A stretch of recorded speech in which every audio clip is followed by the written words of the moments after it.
Good afternoon, everyone. Welcome to Yaso Multimedia Ministry, and I am Brother Nonoy, and this is the talk show that has no introduction.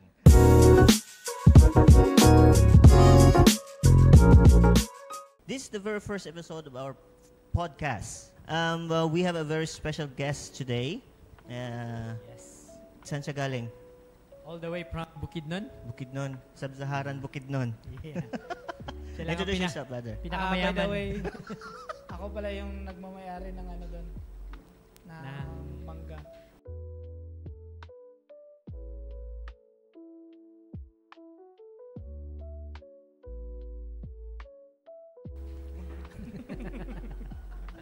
By the way, I am Alvin Istanyol from Bukidnon. Sagot ko yung pinya. May pinya na tayo. Pineapple capital of the Philippines. Yes, and I'm JR. Welcome once again to our Yaso Multimedia Ministry. And I'm Lindy. Yun lang. Wala akong pinagmamalaki. Ikaw ba, may pinagmamalaki ka ba? Wala naman. Ako din, wala eh. But I'm interested why we actually have our guests here. So, can we give the background why we invited our... Background check. Tama. Background check. Background check. Kasi, Baka may kaso to syempre, sa Pinas. Hindi basta-basta eh. Oo. So, why we have Alvin today? Yan. So maybe I will ask first our YMM director. Wow. Yung director natin nasa likod, oh. Yeah. So why we have Alvin today? Yan. Bakit nandito siya? Ba't nandito nga ako? Padaan lang ba yan? Ayun nga Di pala. ba, nandito siya kasi gusto nating malaman ang tungkol sa kanya. Yeah, because recently, from all the way from Dubai, Alvin yeah. decided to not only to live in Thailand but to work, and finally sooner is going to migrate his family here. Yes, amen. Amen. So, Maganda yun. maybe Nasaan ba tayo ngayon? we're in Thailand. We are in Yasothon. YMM is Yeah. based in Thailand po pala sa aming Yes. mga bagong viewers. We are based in Thailand. We are teachers here, and also at the same time, we have this ministry, our multimedia ministry. So maybe we will give a time to Alvin to give a little short background on why you came to Thailand and Gusto ko malaman. yeah. Ano ba talaga rason mo? Bakit nag-change Oo. country? Anong trip mo? all the way from Dubai. Yeah. Ibang trip to. Sige. Sige. Sige na. Ilabas ang kulo. Sige, go. Okay, sige. Hindi na kami. Sorry. Quiet na Hello kami. guys, sa lahat ng mga nanonood. Dalawa lang naman sila dun eh. Wala akong kinalaman dito guys. Damay lang po ako. But anyways, Nakakaluha yung ano niya. natouch kayo? Wala pa talaga tayong nakukuha sa totoo lang sa kanya. Okay, sorry. Sige na. Ipagbigyan na natin. Okay. Anyways, maraming plans. Tapos, in Dubai, the life is good. And also, if we speak about salary, the salary is good also. But it has to do, as being an Adventist, it has to do with our freedom during Saturday. How to keep the Sabbath. If you don't mind, can we ask you what was your Work. work there? Yes, I'm working in Hellman Company in Dubai. It's Ano yun? What do you- Siguro nagluluto ng apoy doon. Oh, Hellman has a lot of yung mga facilities. They have It's a company. It's a company. Yeah. Ano siya? But Construction company, I it's think. not in the company siya pero hindi isang company lang. Parang Company siya pero hindi company. hindi company. Incorporated siguro. Iba-iba yung may-ari. Hindi Parang pa rin ganun. nasasagot ang tanong ko anong trabaho. Kumbaga, kumbaga parang siyang agency. Pero it's a company. Anong Anong ginagawa ginagawa? mo? Yan. Oo, sa amin. Baka nangingidnap ng mga tao. Hindi ko muna sagot anong ginagawa. Si Hellman, ang dami niyang hawak, may mga tauhan siya. Tapos, for example, itong Toyota, nangangailangan ng ng taong ganito. para magtrabaho sa company ng Toyota. So si Hellman yung nagpo-provide. Parang agency yung ano niya. Or Sa parang- agency nga. no? Parang ano siya, human provider siya. Parang Human ganun. trafficking. Ano. Wag lang may traffic light. Bawal yun sa ano ata. So yun, dami nilang hinahawakan. Isa na doon yung Ford na company. okay. So mga Pero hindi mo pa rin sinagot anong ang trabaho mo yun doon. talaga Anong ginagawa yung mo? inaabangan ko. Naghuhukay ka ba ng lupa? Nag-electrician? hindi kami nag-hukay. So, CEO ka ano? ba? Hindi kami CEO. Ano nga? Kami Ano ba? CEO. Parang- Receiver, parang Ano kami, ganon. logistics. Drop forwarder nga, logistics. forwarder. Okay, gets na. Okay. Tapos doon, bagsakan kami lahat. Tapos kami na yung nagdi-distribute. Distribute. Oo, all Middle East. Okay. So na-mention mo kanina that there has something to do with your Sabbath keeping.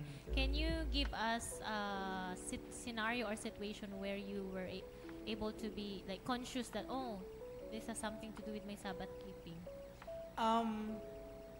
Firstly, when I signed the contract is just 5 days a week. So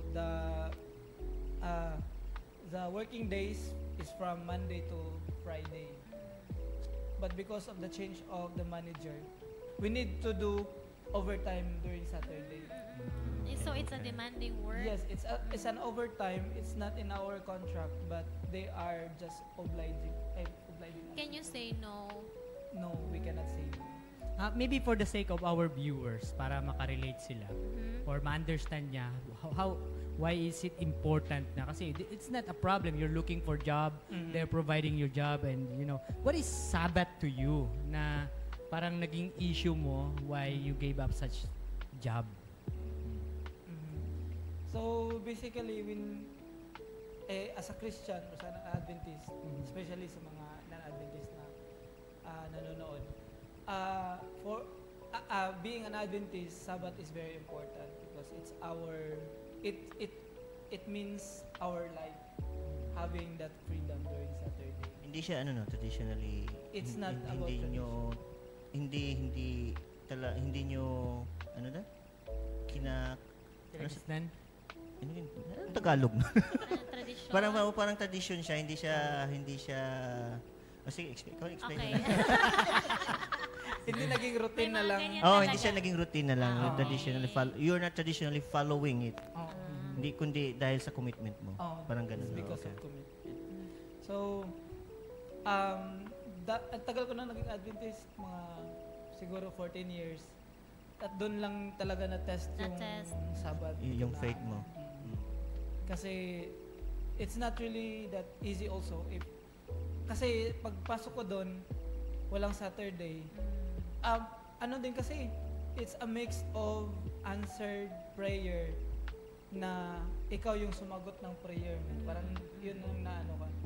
Kasi yung prayer ko nun, Lord, by the time that I arrived in Dubai, I asked God and then I prayed, Lord, if I found if you're gonna give me a job, Dapat walang Sabbath. yes, I will accept it if this is the first one that would hire me and then without Sabbath.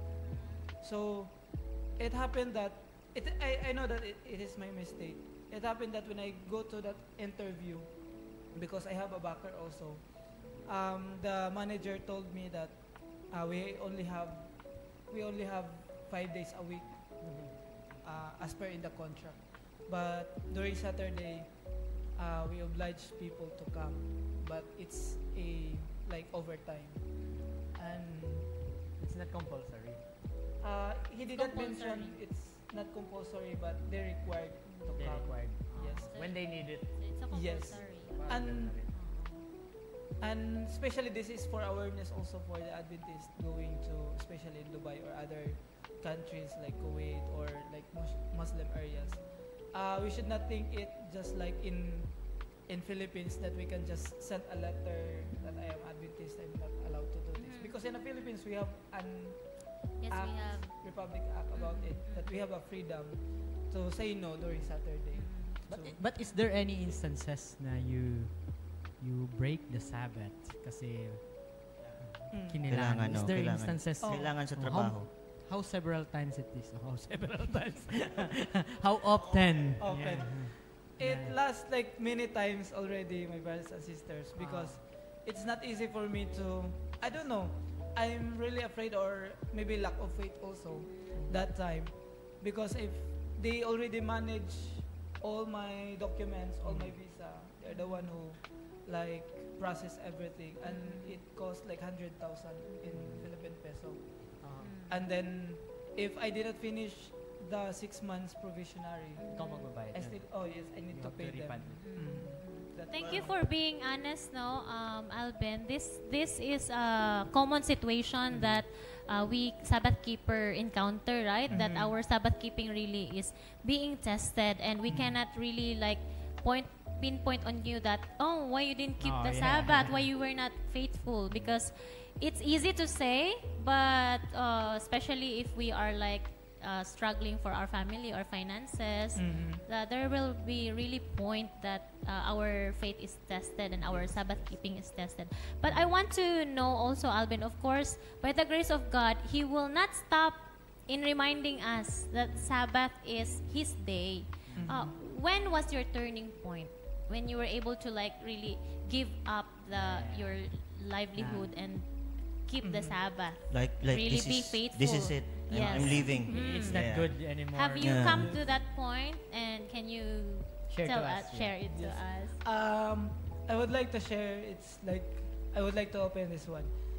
It took me like 6 months inside the provisionary period that I stopped going to church. But before that, they talked to me, and then I said I cannot go during Saturday, and then they told me that the only thing that we can help you is that it's okay for you not to come during Saturday, but the schedule that we can offer to you is the night shift. So I've been doing my job, What a night sacrifice. shift, but I still working at Friday night. Friday night, because And you still then have night. yes, from 8 p.m. and then And still Sabbath. Yeah, yes, it's 8 a p.m. Sabbath. And then I arrived in the house like Saturday 8 also, and I still need to go to church without sleep. And then Saturday night I still have to go to To work again. Sobrang hirap nun kasi parang binigyan ka ng graveyard shift. Yes. Tapos wala kang choice kundi sumunod. Yes.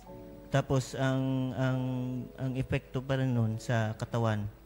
Hindi lang siya sa ano mo sa Physical. physical, but also you are breaking your Sabbath keeping. Yes, yes. That's why you decided to go back to the Philippines? No. Not yet. After my provisionary period, I would like to go back during Saturday, like Friday night. I'm working. It's a torture for me. Not in just first Friday nights, first and second, third, or 2 months, 3 months, but until it stops. Until I refuse to come during Saturday. It is a torture for me from working during Saturday. Of course, and I believe that is the Holy Spirit that is working in you, Yes. because we pray for the Holy Spirit. It will really your term is torture, but it is the working of the Holy Spirit that is dwelling in you, because you still have the desire. I've noticed that you still talk to your boss to give you the Sabbath, right? Yes. So yes. God knows that you have the desire of your heart, and we know that when you delight yourself in the Lord, He will give you the desire of your heart. So your desire is Sabbath. Fast forward tayo. Paano ka napunta sa Thailand? Sa Thailand. Oh. So after six months provisionary period, I stand on my faith that no, I cannot go during Saturday. Amen. And then they blackmail me about you are not supporting the company. You are not really committed to the company, and the company would not promise you to stay here in our company. And especially in Dubai, it's very hard to find a work. Yes. Understand. Especially maybe if you have some backers, you have some friends, but if you just go along and looking for some work, it's not really That's easy. Yes. Some of the Filipinos there, it takes them like 1 year or more than. Waiting. Yes, waiting, looking for. Parang ano lang, no? Parang work. Pinas lang din. Mhm. Tagal-tagal mong magpila, tagal-tagal mo gantay sa work na yan. Tagal-tagal mo nag-a-apply. Mhm. Yung resulta, wala ka pa rin work. Wala ka pa rin. Tapos maraming requirements. Oh, maraming requirements. Sadly, that's Sadly, the yes. reality. But if it's really okay, quite okay in the Philippines because you don't have to pay for your food or for your apartment. Sana all libre. In the Philippines. Parang hindi. Oh. Sa Depende amin hindi. siguro kung sa city mo. Yes. your Kung hometown. hindi sa And you city have mo, your own. parang...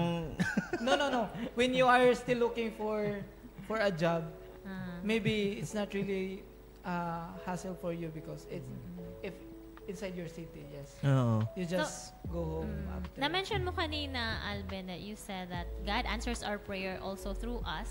I think I got your point na He can use us to answer our prayer also, and it's our because we know also that faith without work is dead, right? And you Yes, also yes. work on it. Now, I want to know, did you pray for Thailand? Yes, I prayed for Thailand. So after they blackmailed me about they cannot let me stay in the like company for long, and I know that I have in my mind that I know the policy of the company that there's no policy to terminate an employee. Only they can just transfer you to the other facility. But there's also a rule in the company that if they will terminate you, they will gonna give you a salary like 2 months after the termination. Pero why Thailand? Kasi you have a struggle in an Islam country, Dubai, right? And now you are Buddhist. you're going to a Buddhist nation, a Buddhist country, and still it's keeping the Sabbath is a little bit more difficult also. And it's not relatable for them eh. Yeah, kasi They're not even Christian. yeah. So why you what leads you to decide na okay, I'm going to Thailand? Well, Thailand is my first choice before I graduated. Where did you learn? Where did you hear about Thailand? About my friends. I have From a your lot of friends. Yes. Okay. Kasi teacher din yung friends mo. no? Yes. Parang teachers naman ata tayo So lahat dito. nag-decide ka rin na maging teacher. Hindi, teacher man siya. Di ba? Teacher yan, Teacher man siya. Oo. Wala akong choice. Punta Oo. na. Teacher siya Teacher nga pala. na naging packer. Alam Parang- mo, Papak ka, nag-distribute eh. teacher ka talaga, Alben, kasi you prayed for being a teacher, right? Sometimes I have this realization that some of us, especially those who are Adventists who were able to graduate and of course prayed for their course, sometimes after tayo mag-graduate, di ba, tinawagan tayo mag-teacher. Then after natin mag-graduate, may opportunity na higher salary. Tapos i-grab natin yun, even though ang calling naman ng Panginoon sa atin is teacher. So, sabi na, ginanon ka ng Panginoon ng kanyang rod. Ayan yung basto ng staff. Ginanon ka. Dito ka nga teaching ka nga di ba? So, pwede ka magkwento, Alben, sa difference ng experience mo doon sa From enterpriser going to a teacher. Dubai. And then, dito, can you tell us ano yung mga first experiences mo dito So sa I would like Thailand? to share a bit why did I decided to come here in Thailand.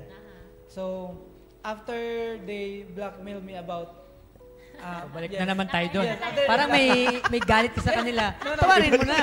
just to Wait lang, balik tayo sa Sige, blackmail. sige. I want to Sige I na. want to continue the Dinadala story. na namin Bigyan gusto natin mo. ng time. Sige, hindi na kayo magtanong. Ituloy mo na lang siguro. I want to no, because you asked about why did I sige. decide. Okay. Alright, sige. So, after that, I've been looking I prayed to God that, Lord, that is like May or June, that, Lord, I want to find another work. And I have another option to go to Finland. And even in Dubai, I already finished my nursing assistant. Yes. Oh, galing So nun. I have a certificate. So anyway, Inject ng mga baka? that's Ng ink. that in that school where I met that beautiful. Ay! Kaya naman pala gustong-gusto niya na ibalik doon. Kaya pala kahit na pabalik. Iba na yung question ba? May ano pala, may segue. Ay, ano ba? Makikita, wag mo na i-share yun. Makikita ka talaga. Oy, Ay, ikaw naman na nag-share niyan. Ay, joke lang yun. Ito, tawagan na natin si Charo Santos. Sige, tuloy mo na. Tuloy mo na. It happened that I finished my nursing assistant, and then there's a plan to go to Finland. I've been praying to God that, Lord, is it your plan for me to go to Finland? So, and I still have to apply, I still have to study other language. I forgot the Finnish language. And then I still have to pass, and then after that, the process is Hirap okay. nun, kasi finish na, you know. Finish na. Kailangan mo pang mag-start pero finish na. I think we will hang that for our next episode. Oh, okay. Kasi Maganda for the yun. sake of our viewers. May next episode pa pala. Ano yung huli mong ano?